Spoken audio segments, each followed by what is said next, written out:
नमस्कार, माझ्या कुकिंग चॅनलमध्ये आपलं सगळ्यांचं स्वागत आहे। आज मी आपल्याला दाखवणार आहे वेगळ्या प्रकारचं थालीपीठ आणि त्याच्यासोबत कमी तिखट असलेला मिरचीचा ठेचा। त्याच्यासाठी काय काय साहित्य लागतं ते आपण बघू।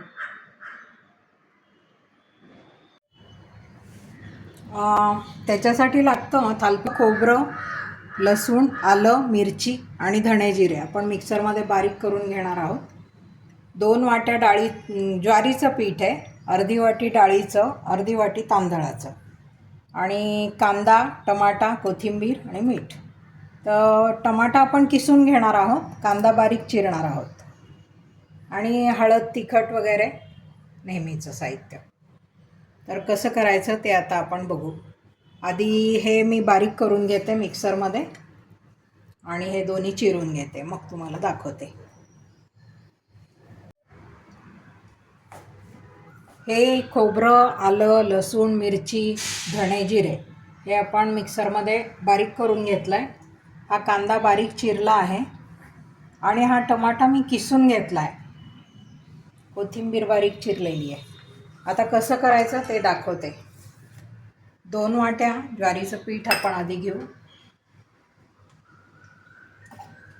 त्याच्यात हे डाळीचं टाकू अर्धी वाटी, तांदळाचं टाकल्याने खुसखुशीत होतात थालीपीठ। त्याच्यानंतर हा सगळा मसाला टाकू त्याच्यात।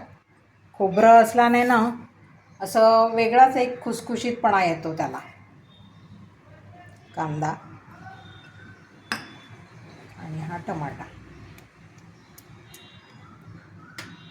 ही कोथिंबीर आणि थोडंसं मीठ,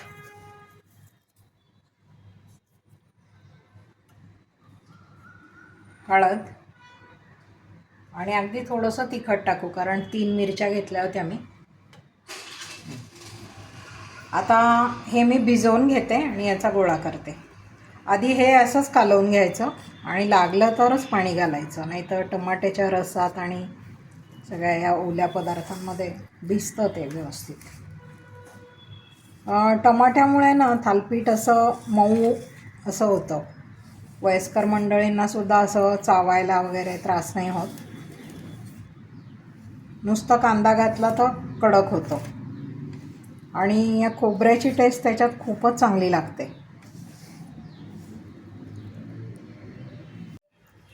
हा गोळा आपण तयार करून घेतला आहे छान। आता याचे थालीपीठ बनवू। आधी थोडंसं तेल टाकायचं तव्यावर,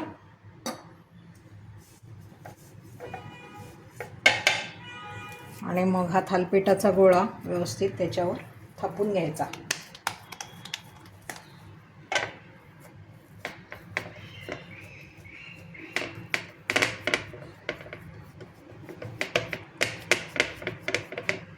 गरज लागली तर थोडं पाण्याचा हात लावायचा।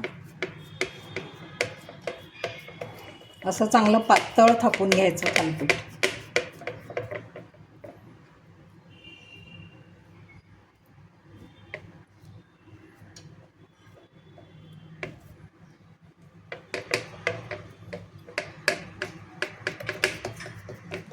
आणि त्याच्यावर थोडेसे तीळ घालायचे, म्हणजे ते छान लागतं जास्त। मध्ये छिद्र पाडायचं। आता हे आपण गॅसवर ठेवू,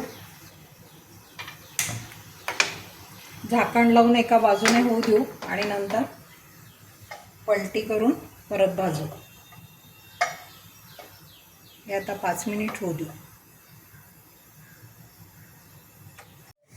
हे असं कोरडं झालं पाहिजे वरनं। मग याच्यावर आपण थोडंसं तेल टाकू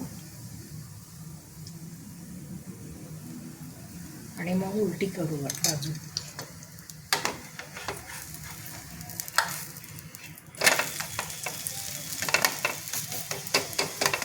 आता हे दुसऱ्या पण बाजूने छान भाजून घेऊ खरपूस, म्हणजे आपलं थालीपीठ तयार आहे।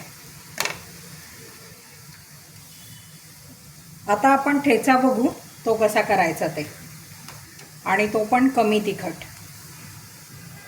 खायला ठेचा बनवणार आहोत. काय काय साहित्य लागतं ते बघा. या कमी तिखट असलेल्या मिरच्या आहेत.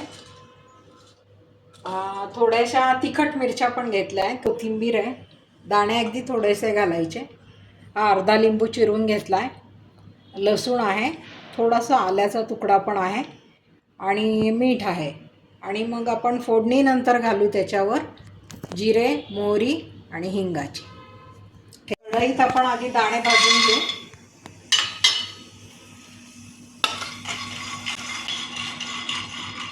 आणि दाणे भाजून झाल्यानंतर आपण त्या मिरच्या भाजू, दोन्ही प्रकारच्या.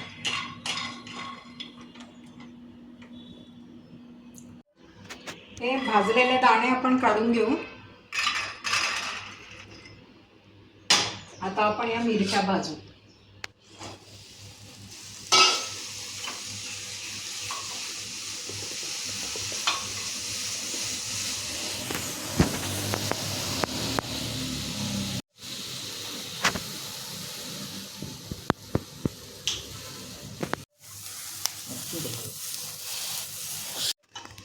या मिरच्या आपल्या भाजत आल्या. आता आपण याच्यात कोथिंबीर टाकू. कोथिंबीर पण भाजून घ्यायची थोडी.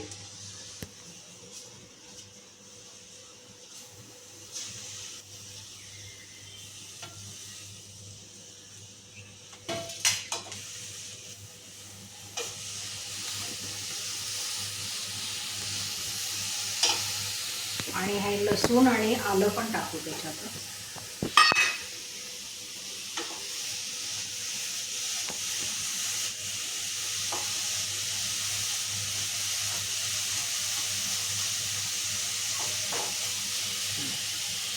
आता आपण हे सगळं काढून या रगड्यामध्ये बारीक करून घेऊ. त्याच्यात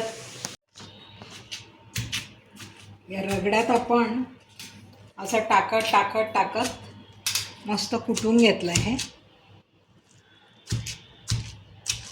मिक्सरमध्ये केलं ना की खूप गाळ होतो तो. हा असा जरासा सरसरीतच पाहिजे तो, खूप गाळ नको व्हायला, म्हणून याच्यात करायचा. आणि याने एक वेगळीच टेस्ट येते. याच्या खाली काहीतरी फडकं वगैरे घ्यायचं जाड, म्हणजे ओट्याला हे नाही होत.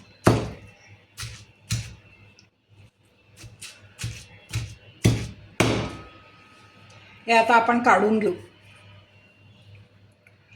आणि नंतर याला फोडणी घालू.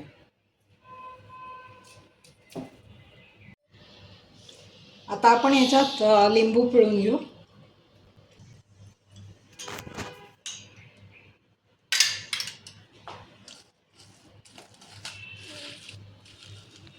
थोडंसं मीठ आधी टाकलं होतं मी, अजून थोडंसं टाकते.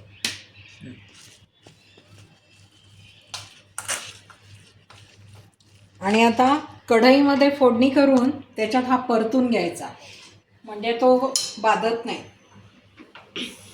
खाल्ल्यावर.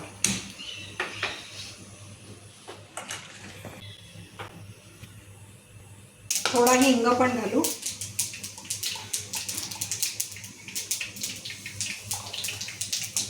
आणि आता हा ठेचा घालायचा.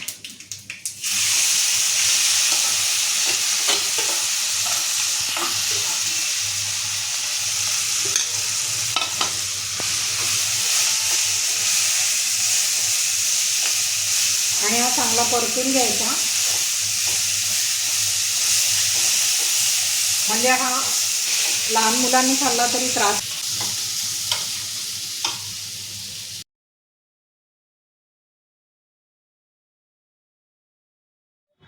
आपलं थालीपीठ त्याच्यावर मस्त बटर लोणी घरचं हे केलं आहे. आणि सोबत हा ठेचा. साईडला अजिबात तिखट नाही आहे हा ठेचा. तुम्हाला कसा वाटला? तुम्ही पण असा घरी बनवा. आणि आवडलं असलं तर लाईक, शेअर आणि सबस्क्राईब नक्की करा. धन्यवाद.